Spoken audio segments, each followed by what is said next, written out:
for many of your movies, you have either it might be an article you've read or an image or something that triggers the movie for you. Do you want to talk about what that was for Blowout? Well, Blowout was when I was mixing Dressed to Kill. I had this, sound designer named Dan Sable who had worked for me for a whole bunch of movies. And in Dressed to Kill, we were talking about, we literally, it's literally the line where there's like a wind effect. And I hear this wind effect, and I look over at Dan. I said, Dan, we've used that wind effect for the last 4 movies. Don't you have anything new? You do the shit. Oh, is that Yeah, right? like that wind in the trees. It sounds like you're whistling in the crap. That's the library stuff. We used it 1,000,000 times. That is the trouble. I have heard it 1,000,000 times. Now get something new. New wind. Yeah. Got it. And he says, well, what do you want me to do? I said, why don't you go out and record some new wind effect, And he said, sure, okay. So he goes out in his backyard in the country and with this microphone, and he records this new wind effect. So that was sort of the idea of this sound man that had to record these effects, who was working for this sort of schlocky horror film company. Then, of course, there's the Kennedy assassination, all the pictures, and then the idea of, well, if you put all those pictures together, and then you sync them up, which is something, if you've edited films, you're very familiar with syncing things up with claps and sounds. So that, I thought, well, that whole idea where you could show something particularly filmic, like blow up, you're blowing up a picture. The conversation, you're trying to weed through all the ambient sounds to figure out what the conversation is. This was something particularly cinematic where, you actually see how you sync something up, which is the clue to the mystery. It's just the deadly clue of the blowout.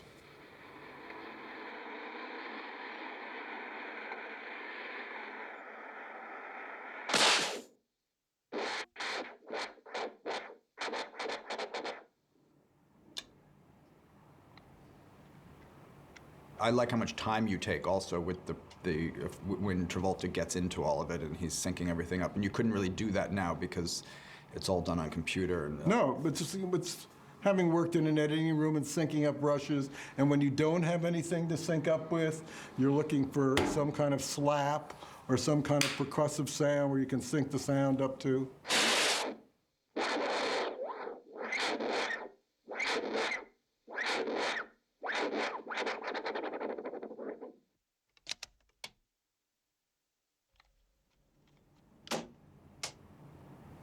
You've dealt with this your whole career, but I mean, you have a lot of people come trying to analyze your films and find out what's really personal or what are De Palma's obsessions. But in a lot of ways, I find picking locations that are familiar to you so that you know how to approach them, and it has a familiarity, sort of allows you to approach it cinematically in a way that maybe opens and frees you up. In some ways, is really what is I think, the most important personal aspect of filmmaking. Yeah, I've talked to you many times. When you start a movie with a helicopter shot of New York, it's like, is this an idea? Oh, we're in Manhattan? Or, these boring drive-ups where the whole opening of the movie is a car driving up to a building. This is not an idea, because especially in the beginning of a movie where the audience is ready for anything, to waste that time with some boring geography shot is like, it mystifies me. How aware are you when you, obviously you're aware of, that you're starting with a fake movie and all this, but are you playing with yourself at all there, or sort of at this point you've got this reputation, and here you're starting a movie with something that's so crassly sexist and violent, and are you thinking about that at all when you do it, having fun with the audience, or are you? Yeah, I must say, when we shot that, we were laughing every take, because it was so, the girls running, with the dancing, and the girl in the shower, the girl making on the floor, the girl masturbating in a room. Every take we added something else, something, more obscene, Well, I love even just a shower on the door, so you know what that's going to be. Yeah. after, because it was such a hard, much of the film was very arduous to shoot in the Wissahickon Creek because of these huge lighting setups. We have to deal with owls and frogs and, all kinds of things that are difficult to deal with. Then we had this one fabulous, where we didn't have any of the principals in it. We just had this sort of cheap horror film we were shooting with all these girls, at this whatever college or that was supposed to be. And we just had a lot of fun. We were using a Steadicam. I'd never used one of those before. And with Steadicam shots, as you sort of choreograph things, you get different ideas and you change it and you adjust the players and the position of the camera to make the shot, flow as seamlessly as possible. This whole thing when he goes into the shower and then we see him, it's the guy holding the knife in the mirror, who was basically a pretty scary-looking guy that I think he was not exactly old there either. So getting him to be in the right position when Garrett pans over to see him in the mirror, and then for the poor girl that has to stay in the shower during the whole shot until we come on and pull the curtain aside. We had a lot of fun. We really enjoyed ourselves. This was the first time you used Steadicam? Yes. Vilma Sigmund, who shot the film, said, Garrett's got this rig he's designed himself, and we should try it for this shot. And Garrett Brown, the guy that invented the Steadicam, came to where we were shooting in Philadelphia and shot that first shot in Blowout. I mean, having shot a lot myself, I shot all my movies up to, I guess it was, I shot in The Wedding Party, and I shot Dionysus in '69, but I had an Eclair. That was the first sort of handheld camera. And I shot a lot of documentaries with it. So I was very used to, the movement and how to, choreograph shots. But this was a whole new thing. Of course, the steadiness of it. Do you want to talk about sort of some of your collaborators on the movie, like working with Pino you'd worked with before? And Well, I had worked with Pino before. I'd worked with Vilmos before. Paul Hirsch, the editor, John Lithgow from Obsession. Travolta from Carrie. Yes, these are, people I was very close to. Nancy, my wife at the time. So it was a wonderful making process, of the making of the movie process. I was shooting in Philadelphia, a city I loved and grew up in. All the locations I had been to when I was a kid growing up in Philadelphia. I love the score. There's something very, it almost seems to play some kind of undercurrent of the inevitability of that relationship. Yeah, doomed. Basically doomed.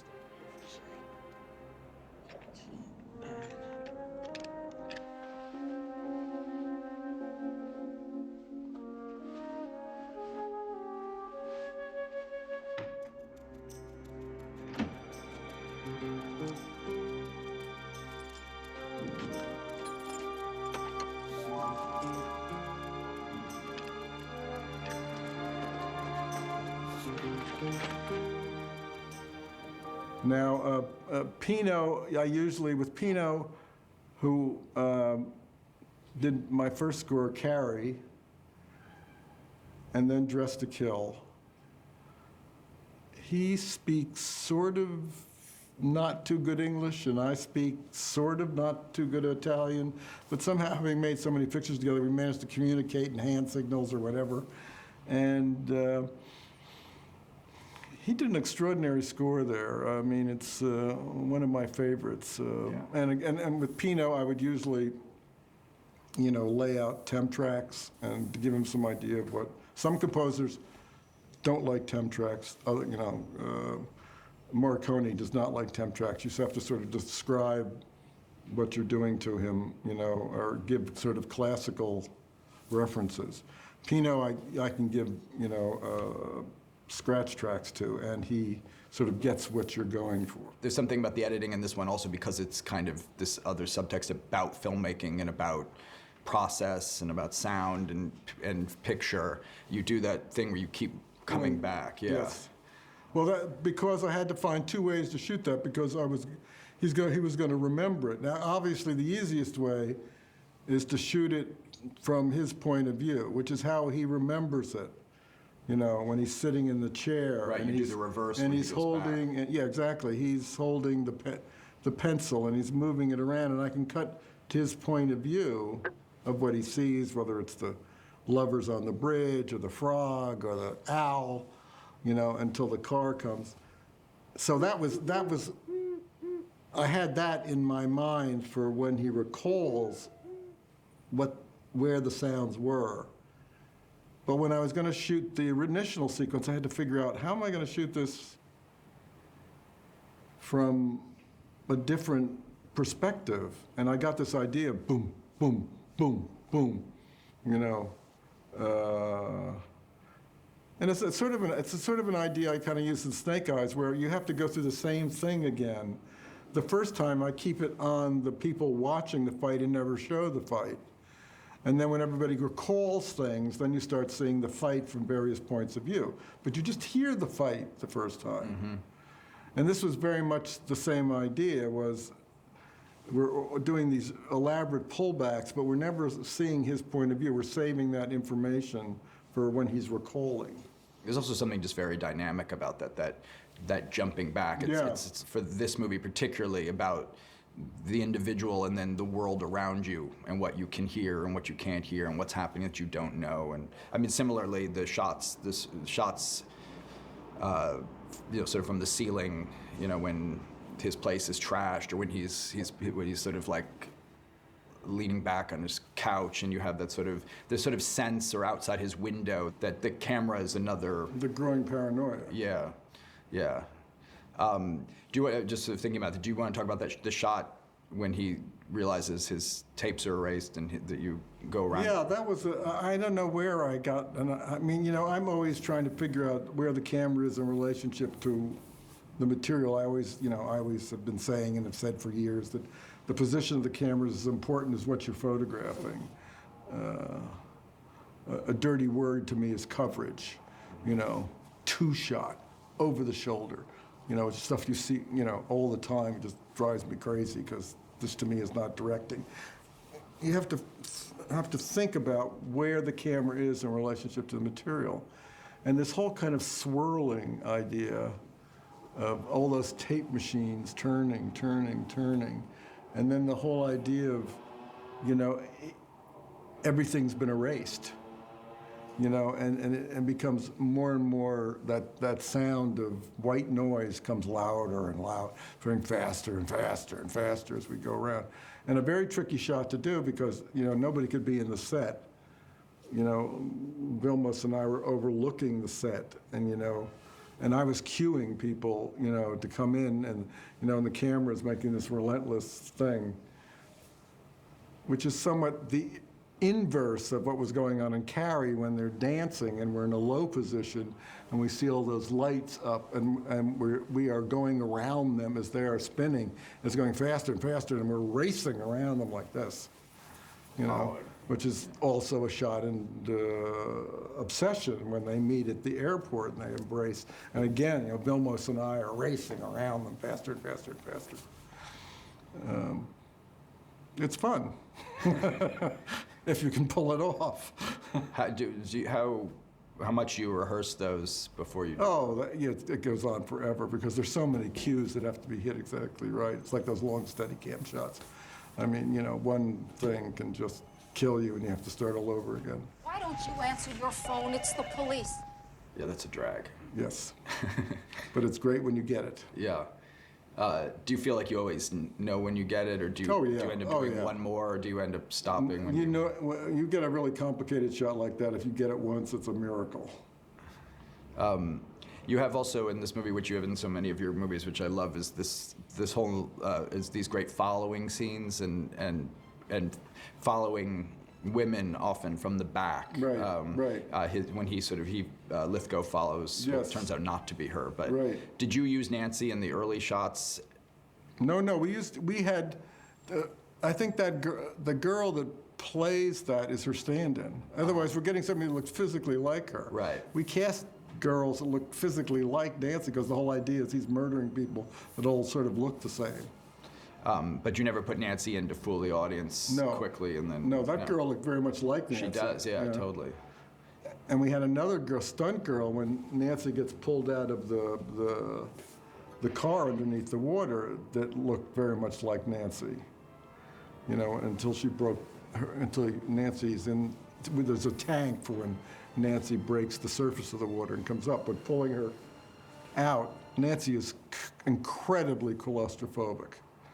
It was like the scariest moment of my life was putting my wife in that car, because you put her in the car, and then the worst thing for a claustrophobe in the world, you seal the car, and then you start filling it up with water. I mean, I'll never forget, to this day, walking on the set with Nancy and that look on her face. It was like, I'm gonna die. And of course, they didn't tell me, like 2 or 3 takes before, when they were testing the car, it had collapsed. The whole thing had just collapsed.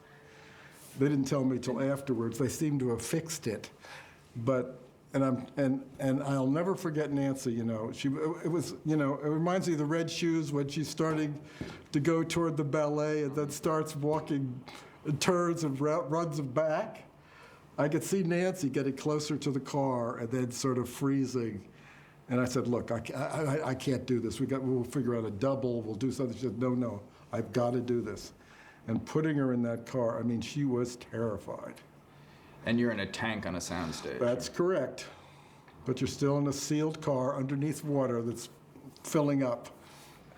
You use so many, you know, split screen is something you use a lot, and you also use in a lot of your movies, but in Blowout, there are a lot of split diopter shots too. Do you want to talk a bit about this sort of using the whole screen? Well, you want to, you know, it's like Greg Toland in Citizen Kane, you want to keep everything in focus. I don't see anything great about, you know, shooting a shot where somebody in the foreground is in focus and that person in the background is out of focus. What's the value of that? Who wants to look at a blur in the background there, or you rack focus from one to the other, and the person in the foreground goes out of focus? Well, a split diopter is that you put they put a piece of focusing glass that's split right on the lens, and you have this focal plane focuses on that, and then you have another focal plane that focuses on this, and you have to figure out where to put the split so the audience isn't very conscious of it. Usually, you know, find an edge of something. And I forget where I started using split diopter shots. I remember Carrie's. There's one where Tommy is in the foreground, they're in class, and he's got that blonde hair, and then you see Carrie way in the background, and she's also in focus. So you have 2 focal planes simultaneously. I mean, in the old days, when we were shooting Citizen Kane, we were on a soundstage, you know, you could have wide-angle lenses that would, and get the f-stop up, you know, so high that you have tremendous depth of field, and that's why all those things are in focus. But, you know, we don't have that luxury. We're using probably fast film, fast lenses, so you have very little depth of field. So that's why there's a lot of, you know, sort of, there's one focal plane, then everything else is out of focus. Plus, split diopter, split screen gives you this contrapuntal juxtaposition of information. And of course, the worst thing about directing is, because directing, you're always saying, look at that. You know, look at that close-up. Look at that medium shot. You're really directing the audience's eye. Unlike on stage, where you have to direct them a little subtly by the way that you position the actors when they turn downstage, when they turn upstage.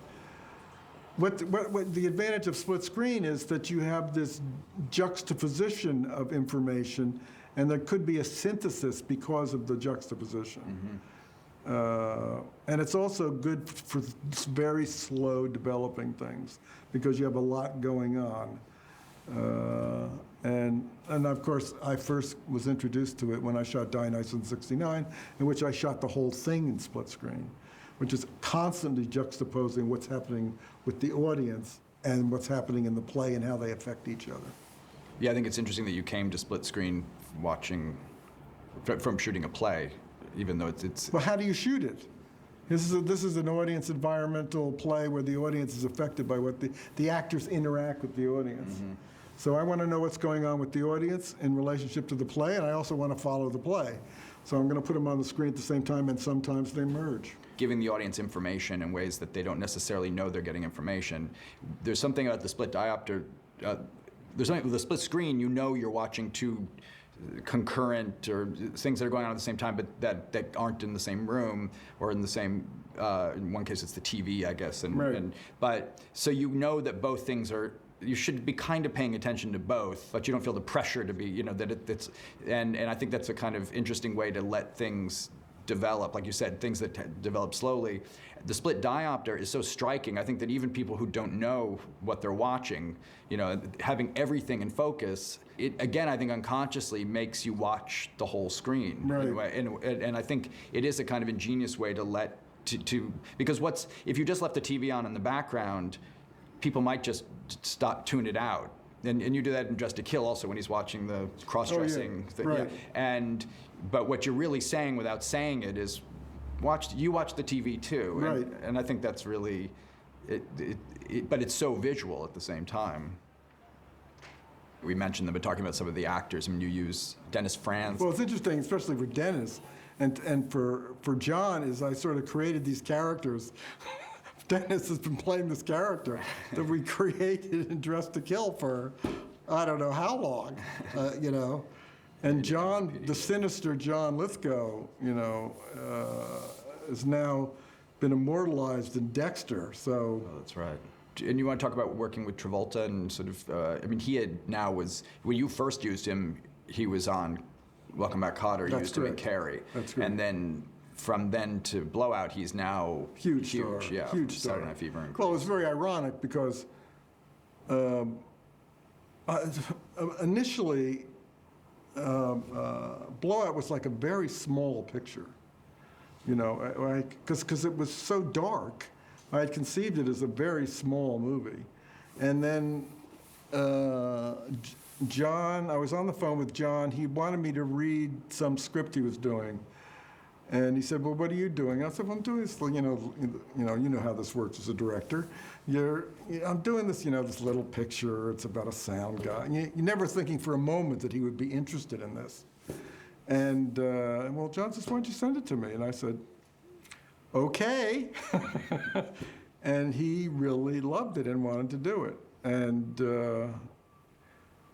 John is a dream to work with. He's, you know, a really sweet guy. He's very generous to the other actors. He had worked with Nancy and wanted to work with her again. The only trouble was that the first stuff we shot in Penn Station where he runs, he fell and twisted his ankle. So I had to shoot a whole bunch of stuff without him running for a long time. That was the only problem. But you know, he's wonderful to work with. He has such a wonderful feeling about him. He's so Yeah. warm and giving. And there's a gentleness to him. yes. And I think which is great for that character because it makes his obsession and ultimately the which is totally destructive and could be very unappealing. It makes it you really feel sympathy for him at the end. At the Yeah, end, I know. You don't blame him. You feel like this is a guy like Jimmy Stewart in a way in Vertigo. You feel like this is a guy who had to take it to this conclusion. Exactly. Also about Travolta, so in his body in that great way that also feels very physical. Well, he moves so well. Yeah. John, you know, he's like Al. They really move beautifully. Yeah. You know, in the old days, you know, so many of these great movie stars, you know, like Cagney and Cary Grant, I mean, they were dancers. It makes a difference. Yeah. You know, they moved beautifully, and if you can photograph that, it's sensational. Yeah, even just the way he's moving the microphone, and there's something so graceful about it. And it also makes something very visual that could be, kind of boring to watch. I also love his look in the movie, that red shirt that he Yeah. has, and how much of that do you think about beforehand, or does it come with the costume design? Oh, well, we think about that a lot. I mean, we wanted to get him in sort of very basic kind of workman-like outfits. And I think we sort of went to some store on Broad Street and just walked in and put these things on him, these very basic kind of stuff I would wear. It's very functional. I feel that's true actually of a lot of your characters, particularly the male characters, often do have a jacket, or like Antonio Banderas in Femme Fatale and Craig Wasson and Body Double. There's something, they have a uniform. Yeah, and Dennis Franz playing me in Body Double with my Right. jacket. We're workers. We have a uniform. We go to work. We don't think about, what we're wearing. And you like it because it has all the pockets. Yes, exactly. The production design is really great in that too. I mean, again, like the Dennis Franz apartment, the green and red walls are so, there's a real, even though it's in color, it does have a really kind of sultry film noir Yes. feeling to it that I feel was badly imitated throughout the 80s. There's sort of red lights, but you use a lot of iconic things, but it's so located in real Philadelphia, which is obviously so personal to you. Yes. And I know location is a big thing for you. I mean, you design a lot of your shots by going to locations, but in this case, you knew the city so well that when you were writing it, you already kind of could imagine a lot of these things. Yes, absolutely. I mean, we used to go park up on Wissahickon Drive. I mean, I knew that location from parking in high school. That incredible bridge over the Wissahickon Creek, and the fish market that's on Broad Street, or Market Street rather.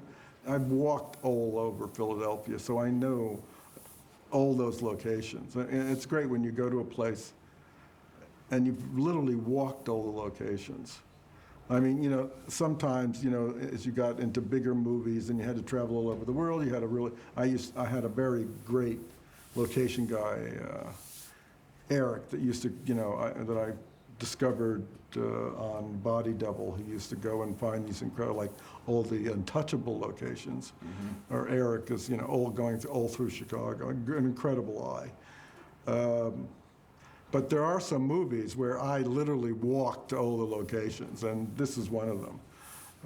Blowout, Femme Fatale. I mean, I really traveled all over Paris, subways, motor scooters. I mean, I found all those places.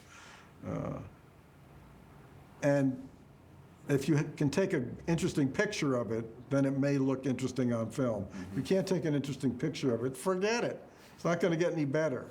This is sort of, since your earlier, the sort of pre-thriller movies, the Greetings and Hi Mom, which were very directly political, this is the first sort of overtly political movie you had made since then. And I know you're very politically minded. And do you want to talk a bit about sort of, in some ways, sort of bringing those two sides together? I mean, bringing sort of politics to this kind of genre. Well, again, it came out of the Kennedy assassination and, being so obsessed with it, reading all the books. And you were obsessed with. Yes, and did you think? I mean, what was your obsession? Can you talk about that? Well, what you discover, this is the most intensive investigation ever done on anything. So, of course, much like blow up, the more you blow it up, the less clear it becomes. And after reading the 27,000th book about the assassination, in which they postulated, I think, that they changed the exit wounds to the wounds in the back to the wounds in the front on the plane flying back to Washington, you go, oh my God, I mean, they're carrying the body around, they're changing them. You go, this is getting crazy. So there was that. And then, of course, having lived through the whole beginning of the assassination, seeing those pictures in Life magazine where they showed the Zapruder film frame by frame, that's where I got the idea of syncing the sound up. But again, my conclusion about all this is nobody wants to know anyway anymore. I mean, it's, and all the paranoia, all the assassination paranoia, where all the key witnesses, I have that in Greetings, where they're all disappearing and have strange deaths. And There's this sort of notion of paranoia and conspiracy out in the world, and the ordinary person in some ways opening up a world that's been closed to him, and once it's open... Well, that goes back to being a Kennedy assassination buff. It goes back to Greetings and Hi Mom. I mean, the whole idea of all this information, and, you get obsessed with it. And in this instance, as probably in the Kennedy assassination, nobody cares anymore. Even if you when you have such an intensive investigation, you have so many variations of what happened, so you don't know, and it's like blow up, where all you see is grain when you get so big and big. You can't even discern anything anymore. And this is a kind of investigation that there's, for every, A, you have a B, and for every B, you have a C. So it becomes ultimately a confusing point-counterpoint. The detective at one point, says, who the hell cares about this stuff anyway? I mean, this paranoia stuff. And then, John's saying, well, this is why this is what actually happened. And the guy says, who cares? Nobody cares anymore. And even at a point, you could almost argue that it's unclear whether or not it matters to Travolta. I mean, it becomes its own obsession. Yes. And of course, the real value is him meeting Nancy Allen and making that connection, but then he has to keep going, yeah. Right, he has to sacrifice her in order to solve this mystery that nobody cares about, basically. There are a lot of things you set up, like the bad scream in the beginning, the Liberty Day parade, the news clips that are going on, where they feel, just when you're watching the movie, they feel like just color. It feels just like it's filling in the world that they're living in. But as you get going, each one starts to pay off in this way. How much of that stuff did you have in the beginning? How much of it did you find later? Do you remember? Well, again, it's very much inspired by, the news, or, how to, and ideas of, if you're going to cover up a murder, you make, it's like the sleeping car murders, you make the person you really want to kill the third person in the series, and you have to kill a couple before, which is what Lithgow's doing. He's finding girls that look like Nancy, bumping off so it looks not like a political murder, but basically just another crazy serial murderer who's killing a certain type, facial body type. And of course, I grew up in Philadelphia, and all the sort of, iconic images of independence and liberty, they're all there, not to mention the Mummers Parade, which of course I've attended many times. William Penn, all those iconic images that, I lived with as I was growing up in Philadelphia. What were your feelings about Blow Up? I mean, the movie. I mean, were you a big fan? Well, of it? I like Blow Up because Antonioni has this incredible visual sense, and you just sit there and look at these images he creates. And the idea from Blow Up, and as in The Conversation, these are great ideas for movies. So needless to say, in fact, when I remember going on the set of Godfather 2 and interviewing Francis about The Conversation. I wrote an interview piece for some magazine about The Conversation because I really love The Conversation. Francis, the sort of famous story is how when Cindy Williams and Frederick Forrest are having that conversation, and we keep hearing it throughout the movie, that he changed the line readings. Absolutely. Absolutely. The line readings changed. Right. So the emphasis is different, as our emphasis is different. Did you do anything like that in Blowout? No, because my movie's basically about syncing, the blowout with, the shot before. So it's boom. Right. So there's no cheat of changing the sound. I mean, it's just the fact that he he realizes the tire was shot out. It just didn't blow out. Whenever you really need to know something, you find a way to do it in a way that's totally clear, but not distracting or doesn't take you out of the movie. You also do it in ways where it almost seems thrown away, but it's totally clear at the same time, like when he jumps in the water and you see the figure on the bridge. But the first time you think you see somebody, but you make sure to go back to the wide again to see the guy going across the bridge. Exactly. When you first started to make movies, was this something that, as you got more experience, and by the time of Blowout, you've done this, for a little while now, that you know exactly where everything should be in the frame and what information you need to know when. Is this? Well, but no, I think this is the great disadvantage that we operate under that we lost because of the studio system. If you listen, read the whole, chronological diary of the making of Psycho. I mean, you have a whole unit on a lot. And you go to the editor and he says, well, that's really great, but you really need a tighter shot here of the hand, and that thing of the body going over the isn't exactly right.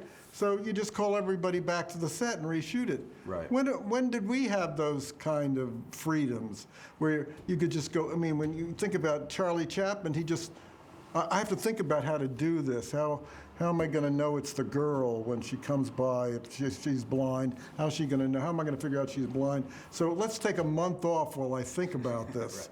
Right. You think, holy mackerel. I mean, this is a way of making movies that's like a dream. Yeah. Can you imagine be able to go back and think about, gee, how am I going to do that? That's not right. We'll just reshoot the whole thing. Unbelievable. And so that's, of course, you have a whole very strict vision of how you storyboard, you look at it, you take photographs, but of course you're not going to get it all right the first time. You're going to pick up things as you look at it in the other room. Gee, I need a shot of this or to make this really work. That happens all the time. Yeah. And we're just doomed to try to deal with material we've shot because, you got 8 weeks, that's it, goodbye. Right, and you only have the location for that day. Exactly right. Yeah. Figure it out, pal. Somebody asked me recently what's the hardest aspect of filmmaking, and I think that is the hardest because it's something, not that you want anybody to give you a pass for it, but at the same time you have to get, particularly, you have 35, 40 days, 40, whatever it is to make, and you have to make your days, and you have to get the movie done. Right. And in this budget, and it's like writing a first draft with a quill pen. Right. And you can't go back, cross any T's or anything. It's all got to be perfect. Did you, when John came on and it got bigger, did you change how you shot it or how you planned it? Or? The only thing I think got bigger was the Mummers Parade. I don't think I had that extensive sort of running, chasing thing going on. But then I got this sort of, driving down Market Street, and then I got these big ideas with the fireworks and sirens tying sounds in and stuff like that, yeah. Well, also, your big hit before Blowout was Dressed to Kill, Yes. which was very much on your terms anyway. It wasn't like you had done one for them and one for you. You were doing two for you. It's just that Blowout was... Well, the good thing about Dressed to Kill was it was a very hot script. I had a lot of people bidding for it. So that gives you a lot of power. Right. But you're very lucky when those things happened. It was a very enjoyable experience, the making of the movie, even though we had some, horrendous problems. Of course, the greatest tragedy was, as I was mixing the movie, somebody stole about 10 boxes of original negative. Wow. So you're at a mix of a movie in which you don't have the original negative for. And what sequences were they? Not a close-up of Nancy in a room. It was the Mummers Parade. Oh, wow. And all those shots, a lot of those shots on Wissahickon Drive, those huge shots of John with his microphone moving around. So we had to go back and reshoot all that stuff while we were mixing. On a movie about sound. Yes, exactly. So that was, one of the rare directors that's had his negative stolen. And you do to this day not know what I have happened? no idea. The truck was taking the original negative from New York to Los Angeles to be cut. It pulled into some place. It was open, and some kids, obviously, or somebody came in and just grabbed a whole bunch of boxes. They didn't even know what it was. And I'll never forget that phone call while I was mixing. And my editor and I running through trying to figure out what boxes they had stolen. I guess that's an insurance claim. Yes. Oh, needs to say we could spend as much money as we wanted, but And where was John at that point? Was he working or? no, we had to get everybody. But you know, it was one of those things where the filmmaking community rallies together. It is such an extraordinary, horrible thing to happen that we just had people coming from all over, you know.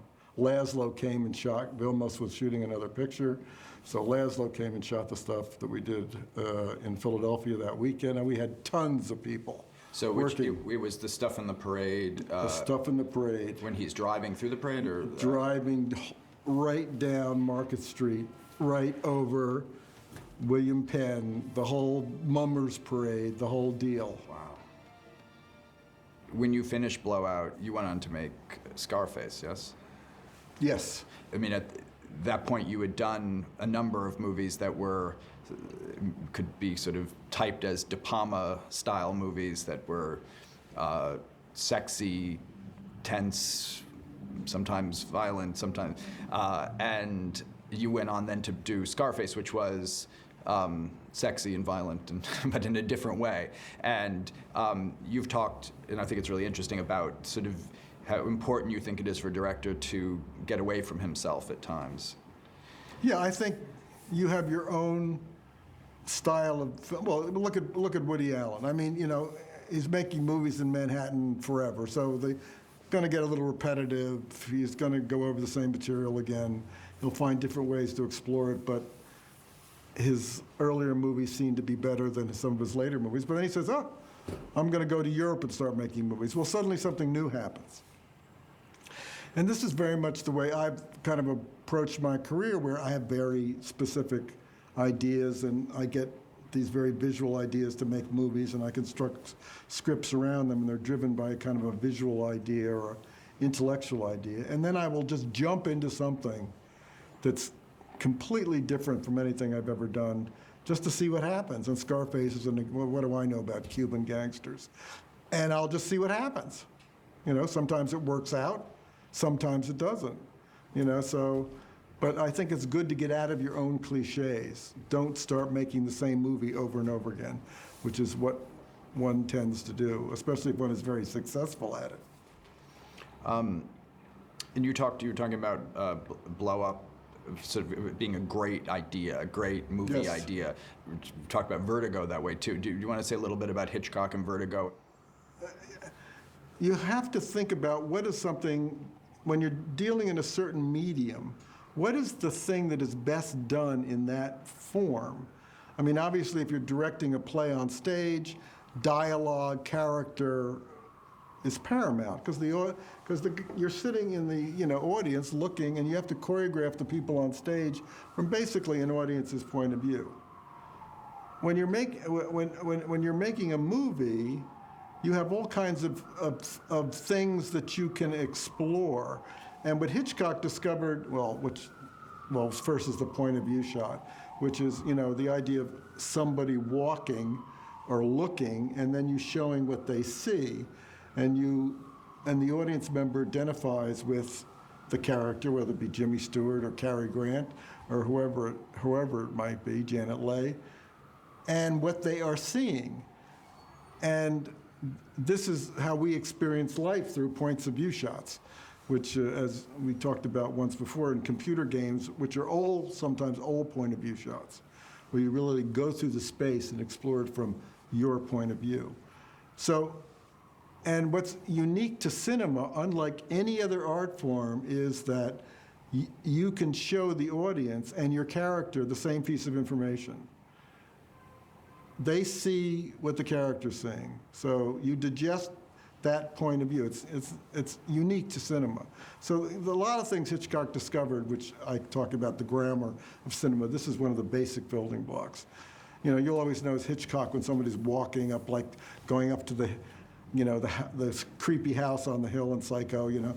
He's tracking, looking at the house, tracking, looking at the house, you know, puts you in the character's head.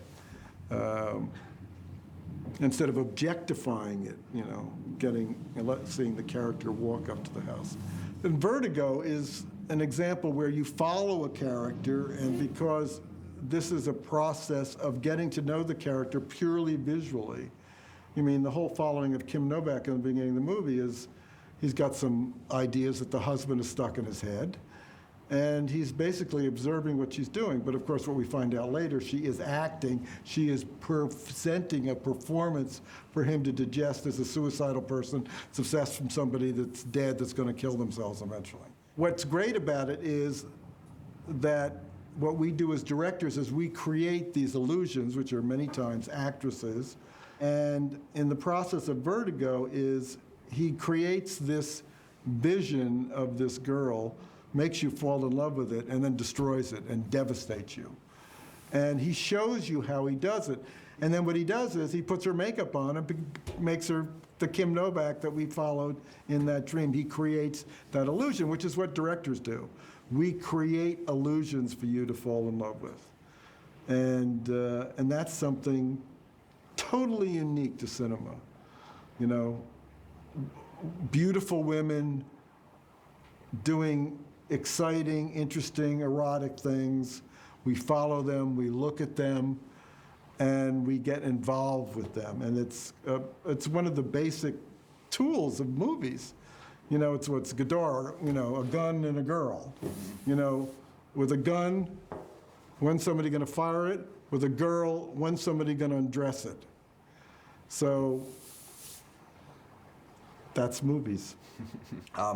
But something Hitchcock does, and that you do too, is a movie like North by Northwest or something where we're very much stuck with Cary Grant and his dilemma, but then suddenly we cut to Washington, D.C., and we see the guys at the table, Right, and we realize, exactly. oh, okay, now they know, and, Right. now things change. And we're also suddenly, as you were talking about point of view, we're not trapped in this victim. And you do that here where, well, first when we see, I think the first time is when we see Lithgow change the tire.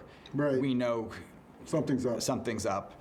And then when Nancy Allen goes to Dennis Franz, we also now know More is up. More is up. As opposed to when he sees the pictures of her, we're still with him and what Exactly. he discovers, which I think, making a generality, but that maybe the other is more European and this is more American in a way to sort of let you in on it. Is that second nature to you about sort of when to let the audience in? Is that Well, so much of mysteries is suspension of information. right? And when to reveal it? And when to reveal it. Because, which I find that genre, as Hitchcock did, very kind of boring. Because the mysteries, most mystery novels, you're just going from one person to another, getting information. You know, and then you're trying to hide stuff from the audience that you reveal later. Mm-hmm. But it consists of a lot of scenes of, you know, driving up to places, interesting characters coming out, and telling you some information, and then you take that information and go somewhere else, you know. And it's a series of sort of interviews of interesting characters giving you more information, and then you hold back information you want to sort of reveal at the end. But I don't find that particularly cinematic, and either did Hitchcock. Yeah, so this is a way to open it up in some ways cinematically without restricting. You are making movies, you know, you're not writing mystery novels or doing plays. Right. So Okay. Hitchcock, of course, the genius of Hitchcock will take something like Dial M for Murder or Rope and do the smart thing. This is a play. I'm going to find a way to shoot it like a play. It's over, you know, plays are rooted to certain time sense, and I'm going to find a way to shoot it that way. That is always Hitchcock's genius, is that, and always a revelation to anybody that's a student of Hitchcock, is it wasn't like I'm going to find a different way to shoot this. He finds the perfect way to shoot this. And you go, wow, that's a really good idea.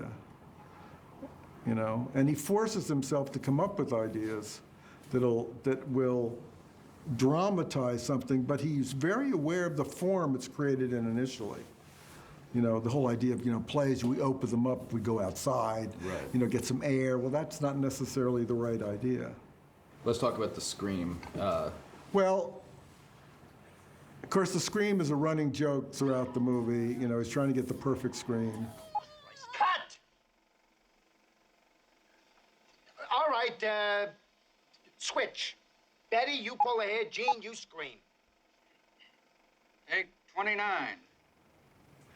And of course, ironically, the perfect scream is Nancy being killed by John Lithgow at the top of that building during those festivities. And in fact, that is Nancy's scream that we dub into the girl's voice at the end of the movie. A cut I love in the movie is when you shoot it in a two-shot, a fairly wide two-shot, when he first goes into the when he goes to visit her in the hospital, and she's gotten out of bed and she's Yes. woozy from the medication, and then she sits down and he starts talking to her and he makes her laugh, and you cut to the close-up as she covers her face. Right. Yeah, I don't right, have but my makeup on. Yeah, it's like way visually to make. To connect those two, and then I think the score comes in. That sort of what I was saying. That sort of melancholy. Piano, yeah. Yeah, the score in some ways enhances their connection and the love story, but it also, I think, kind of unconsciously sets you up for something tragic. Are you leaving? Yeah, I gotta go. But, I love cuts like that. I was thinking of like the cut in Vertigo when he's with Midge and he's showing her that he's fine and he's like going up and down, up and down, up and down, and then bang, you go into the close-up. And then the 10 floors below. When you're shooting that, do you cover the whole thing in the wide and Cover? No. I'm saying, did you shoot the whole scene in the wide and then do her close up, or did you know that you're going to go right on that cut, so you just cut the scene and you go in and just do what you know you're going to use? Well, in many instances, you set up, you know, the wide shot to see what the actors are doing. It's a two-character scene, and when you do character scenes, you want to let the actors dominate the stage. So you try to, and you watch what they do. You know, much like a location, you see what they're doing, and then you figure out where to put the camera in order to maximize the effect of what they're doing. And then as you go through the scene and you watch in the master shot, you see them doing things that you say, well, maybe I should go in closer for that. And that, when Nancy did that, I'd probably say, this is a good time to cut into her face. Yeah, I mean, that's kind of how I shoot everything, seeing as I have no action shots. But Yeah, but you look at the scene. Yeah, you watch the actors. They do things, you know. I think because you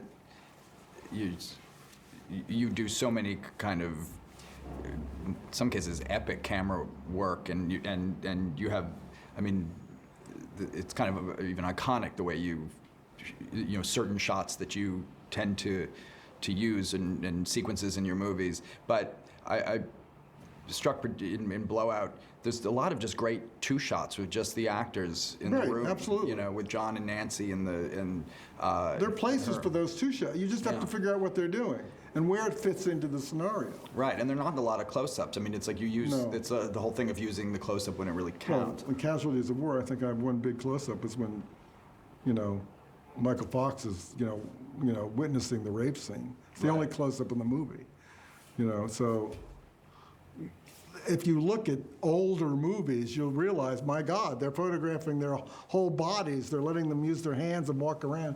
And instead of this television thing where everybody, we were watching that movie the other day. What was that movie we were watching the other day? It was like one close-up after another. It was relentless. Awful. And it was like tighter and tighter. Yeah. 3 people talking at a table, bam, bam, bam, bam. It's like, give me a break. I mean, the close-up is a great thing to use, but it's like banging a drum over and over and over again. I'm sort of thinking about also, I mean, we've talked about this before. I mean, I know the studio is very unhappy with the ending. Do you want to talk about that? I remember when they were lighting up, when John runs to try to save Nancy. This was such a huge location to light. we spent one whole night lighting it, and the sun came up. I mean, it was like we never got a shot off because it took us all night to light the location. And Bilbos is going, my God, this location, it's so big, I don't know what to do. And of course, we had to place those. Those are not digital fireworks. We have the fireworks people placing fireworks in the frame. You know, I'm panning shots, there are the fireworks going. Well, I was in a very unique position, which seldom a director gets in, that my producer, George Leto, became head of the studio. He took over Filmways, and having made such a big hit of Dressed to Kill, you know, you can sort of make anything you want. So, and never, of course, they all read the script, but they never quite realize what it's all going to be at the end. They think, oh, it's another De Palma thriller. This will be terrific. It's going to be like Dressed to Kill 2. And when I showed it to the executives, they were like, because the ending's so shocking, they go, oh my God, what a downer this is.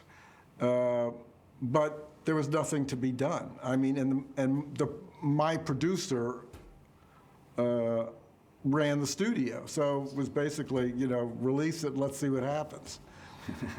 And of course, it didn't do well at all. And do you think it's because of the ending, or? Oh yeah, I mean, I think, you know, Hitchcock had similar problems with Vertigo. I mean, it's such a stunning ending, but such a devastating ending. Yeah. You go, oh my God. But you remember those endings forever. All he's done, all he's sacrificed, people have died, and now it's just a scream in a horror movie. You know, that's a sad reality of life.